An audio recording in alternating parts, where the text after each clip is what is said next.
I'm Anisa Hassan, and welcome to my podcast, Diary of a Matchmaker, where I'll be shedding light on how best to navigate the dating world, avoid pitfalls, and create a love story that really matters to you.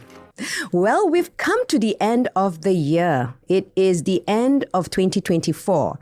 And so what are some of my predictions with regards to the dating world, the matchmaking world in 2025? Does it remain the same as what we have experienced in 2024?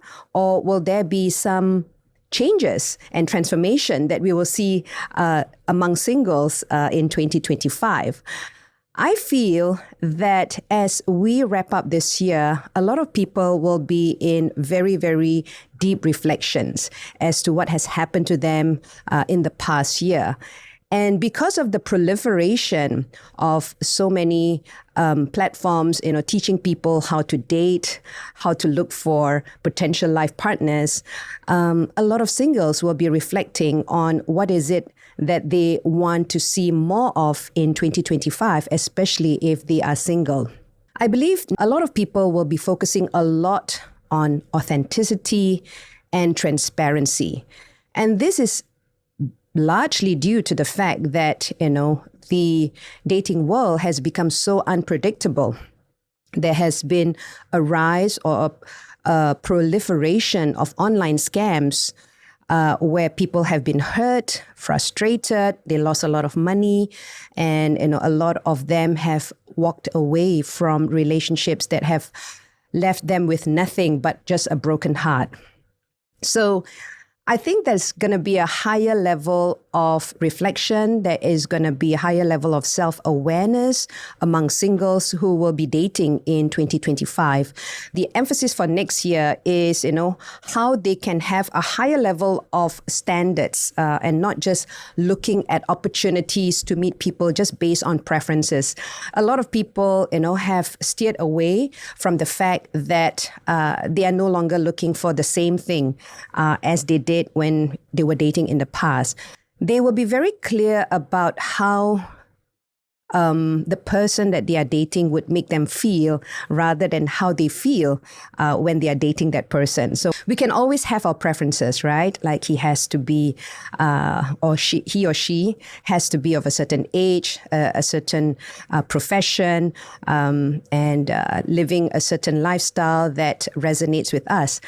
I think more so now, the singles are becoming more discerning and they are looking for very specific character traits. And character traits are something that are endemic and will not change over time, whereas a person's profession, a person's looks, a person's level of income may change over time.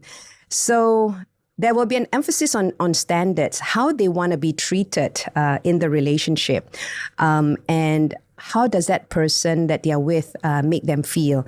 Because it's so important for them to note that when you are in a relationship and you feel that that person is making you feel calm, secure, peaceful, that's so much better than being in a relationship with, a person who ticks all the boxes, but yet at the same time, being with them means having to feel confused, chaotic, disconnected, unsure. And a lot of them are left wondering whether they are really in a good relationship in the first place. So in the coming year, I think a lot of singles will be very discerning. They will be raising their standards and they will know what it is that they are looking for in a relationship. And that goes into authenticity and into the standard that they have for themselves. The higher the standard that they hold for themselves, the better the quality of people that they will start attracting into their life. And I don't just mean standards, meaning, in a very prideful way, if you don't meet my standards, so off you go. I think it is a very quiet, confident kind of standard where they say that, hey, it's okay that I meet a lot of different people along the way. And, generally they meet people either from friends or family's introduction, through a matchmaker, and mainly now 60 to 70% of the people that singles meet are generally from dating platforms or dating apps. So instead of just focusing on the looks, on the basic characteristics that would make you feel attracted to a person, they have become more aware that their needs are very, very important, and that they will look into how this person is able to meet those needs. And especially in times of crisis, if there is a situation where both of them disagree on a certain way of doing things, are they able to come to a compromise? Are they able to come to a decision in a very calm and peaceful way that doesn't avoid the conflict or the disagreement, but rather they come to a decision in a very calm and collaborative manner? So how should a single person prepare themselves for dating in 2025? I think it is very important right from the outset that I caution you against taking dating advice, dating guides from influencers who may not necessarily have the track record that they are there and that they understand what they're talking about. Because with the proliferation of all these influencers on TikTok, on all the social media platforms, everybody has an opinion, but be careful who you take your advice from, especially if the person who is with all these followers, they are not able to back it up with real life experience of how they have helped their clients or the people that they serve navigate the dating world in a very effective way, right? So I caution you against just doom scrolling and looking for advice, scrolling for advice from one person to another. Go for people who have been verified or experts who are verified in their field so that you can be assured that your best interest is being taken care of. And, they're not just looking for clickbait and people to just view their channel just because they need the viewership, right? So firstly, be careful about where you get your source of information or inspiration from. Secondly, dating involves a high level of clarity. And what do I mean by that? High level of clarity is you need to understand what it is that who it is that you're looking for in a partner moving forward, right? You have had all these experiences, or you may feel that you have some very bad experiences and therefore it has shaped the way that you think. There's this fear of loneliness. You are intent in finding a partner as soon as you can because there's societal or family pressure. You have this desire that you want to quickly get out of a very traumatizing or traumatic family experience, and therefore you feel that if you are now with a partner, life will be so much better, right? And finally, I think you have to not make a decision just because you want to fill a void very quickly, or you have this fear of dying alone. And I have all the examples to share with you to back it up in terms of why I feel that making decisions based on lack or based on fear are going to be very detrimental to how you choose your life partner. So this fear of loneliness, I have this client who was the only child in the family and whose parents have passed away. And therefore, she was having this sense of urgency, like, oh my God, now that my parents have passed away, what do I do? I'm a single child and I do not have family members that I can rely on. So I want to quickly get into a relationship so that I don't feel this loneliness. So she has been making a decision based on that sort of urgency, that sort of fear. And it has led to multiple relationships, but there was nothing solid. There was nothing substantial that came out of that relationship, simply because the other party could feel that she was not making a decision to be in a relationship from an authentic standpoint. Rather, it's just to feel that fear or to overcome that fear of loneliness. So when she came to me, I told her that the first thing that she needs to do is to be steady, right? To be okay with the fact that she's all by herself at this point of time. And even when she's all by herself, it puts her in a very enviable position because not many people would have that space to start thinking about what it is that really matters to them. So we first have to overcome that initial setback of that fear of loneliness, and put her in a space where it's okay to be alone, and it gives her clarity, it gives her perspective, so that she can make a decision not just based out of the fact that she doesn't want to be all by herself for the rest of her life. And I've also had many conversations with clients who want to make a decision very quickly because they are under a lot of stress from their parents or from the society that they grew up in. There's this one particular lady, she came to me saying that it is such a shame in my family context to still be single at 30 years old. And I told her, okay, what is that shame all about? And we unpack it together. So she said that there's a certain standard that her family members have imposed on her, that everybody should be married by their mid-20s. Her cousins have gotten married. Her brothers have gotten married in the mid-20s. And the fact that she's in her 30s makes her feel like she's a failure. And therefore, she wants to get into a relationship quickly because there's a imaginary deadline that has been imposed on her. And so I told her that, you get to make this decision once in your lifetime. Generally, we want to make that decision just once in our lifetime. And so we should not be rushing into making such a decision, even though it may feel like we are already a failure for not fulfilling our parents' or our society's expectations of us.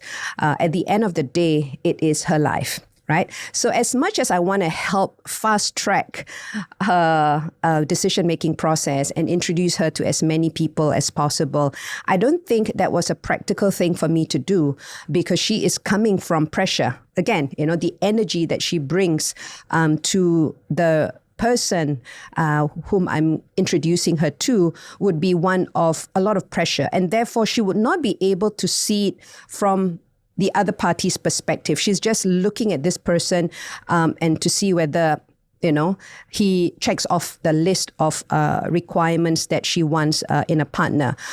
So it is only based on meeting her needs and not meeting his needs. And there will be a big disconnect, or there will be a big gap in terms of needs that have to be addressed.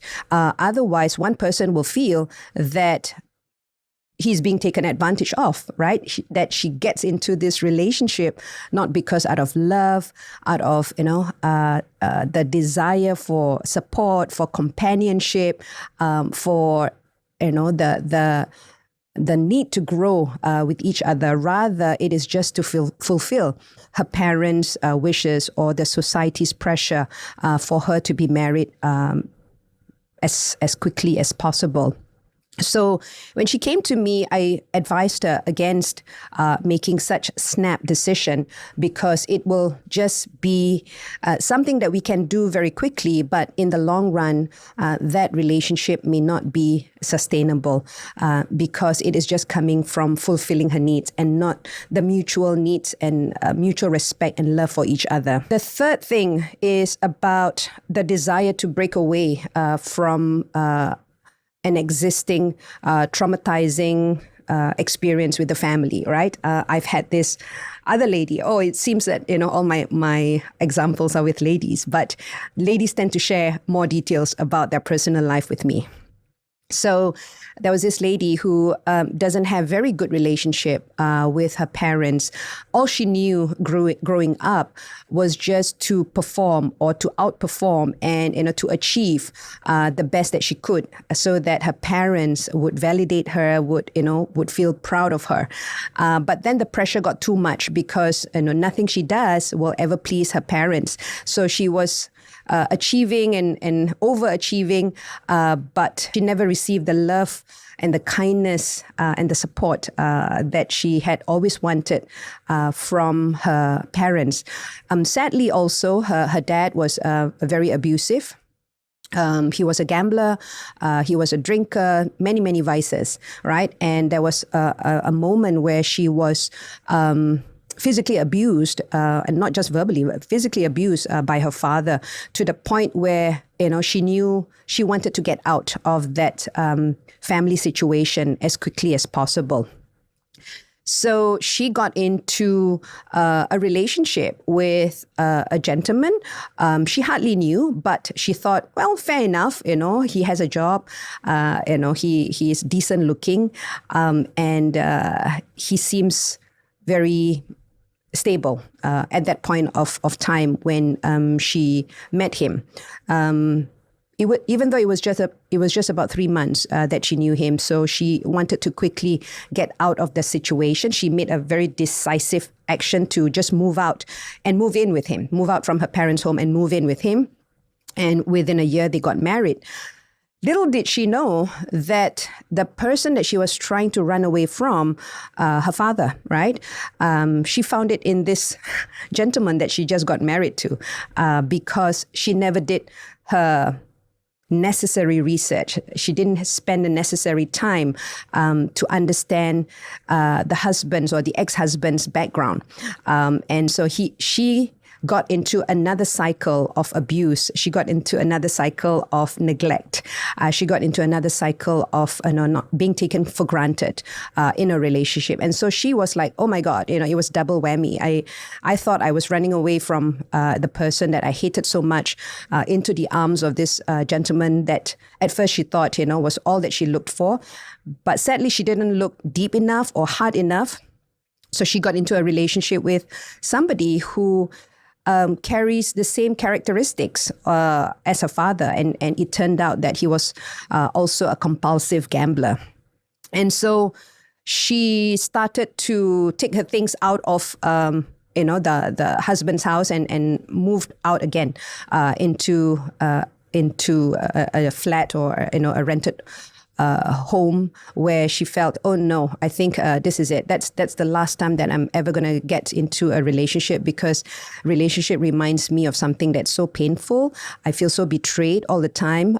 This is not what I have been imagining in terms of what it feels like to be in a relationship. But to me, she went into the relationship without doing the necessary checks, research. She didn't spend enough time to get to know her partner before deciding that she should marry this person. It was, just a case of out of the frying pan into another, right? And it was a very painful lesson for this person. But fortunately, she approached me and wanted to see how she could break the cycle, the pattern of this trauma that she has been experiencing throughout her life. And finally, the fear of, dying alone or the fear of filling the void is not going to be the reason why you should want to start dating or want to start getting into a relationship. And here's why. I have this gentleman.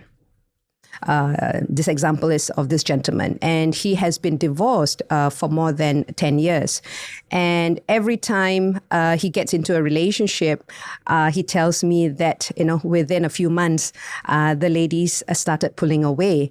And I asked him, why? Why do you think this is so?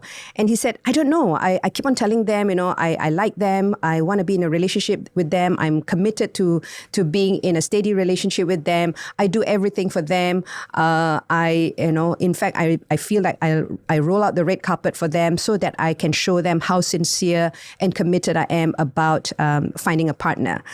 So my take is, that is an energy that comes from desperation and not really understanding that a relationship is about both giving and taking, right? It's not about just the man giving and providing, but the lady also wants to feel that she wants to be pursued in such a manner. But he seems to be playing full out and not knowing to see or to observe whether the ladies would reciprocate. And I said, why do you do that? because you seem to be doing all the heavy lifting, but you don't feel that the ladies reciprocate the way that you want it. And he says that I keep on telling them that I don't want to die alone. I'm so old. I don't want to die alone. I want to make sure that the best years of my life is spent with somebody that I really love. And I said, do you really love them, or do you just want them to fill that void, and so that you will not die alone? In your case, there's this fear of dying alone. And so he said, yeah, I think it's more of me than of them, right? So when the ladies got very worried that all they're doing is filling that void instead of feeling the genuine love, the genuine concern, the authenticity of the relationship, they know that he's not the right one. And I said, if you can just stop and address that fear of dying alone, and come from a space of, hey, I am this very sincere, committed, genuine person who wants to be in a relationship with the right person, I think the outcome can be different from what you have experienced all along. So we tried that, and it's hard for him because at the back of his head, it is always that fear that time is running out, and that he just wants to grab the first person who says yes to him. But unfortunately, that's not how it works, right? Because we are all energetic beings, and what we give off, even though we don't say that we are fearful of dying alone, we can all pick up energy from the other party. And so we will know when somebody is really into us, or somebody is just there to fulfill or to immediately plug that void, or plug that fear that they have been feeling all along. So that's what I have for you in this episode. Tune in for the next one as we discuss how during this holiday season, some of you may be facing heartbreaks or breakups, and it is very, very difficult when you are going through it alone. So how do you overcome those moments when you feel that you just need somebody to lean on and there's nobody else out there for you? So we will tackle that in the next episode.